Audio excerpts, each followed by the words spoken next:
Welcome to Burlap Teachers. Enjoy the video.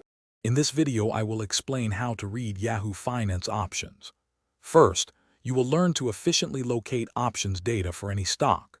Next, we will break down the options chain, understanding its layout and essential elements.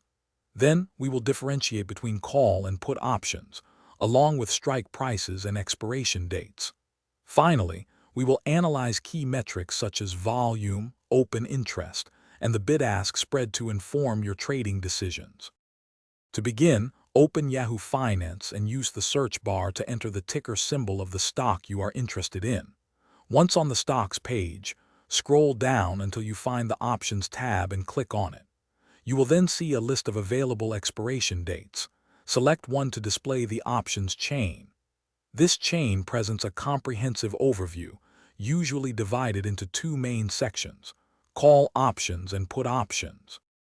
Call options give the holder the right, but not the obligation, to buy 100 shares of the underlying stock at a specific price. Conversely, put options grant the right to sell 100 shares at a specific price. This predetermined price is known as the strike price. Each option contract also has an expiration date, which is the last day the option can be exercised. These dates are crucial for understanding an option's time value. When examining an options chain, pay close attention to volume and open interest. Volume indicates the number of contracts traded during the current day, reflecting short-term activity. Open interest, however, shows the total number of outstanding contracts, signaling overall market commitment. The bid price is what buyers are willing to pay, while the ask price is what sellers are willing to accept.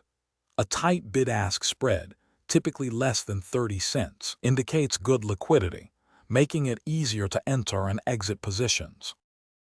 Thanks for watching. Consider subscribing if this video helped you.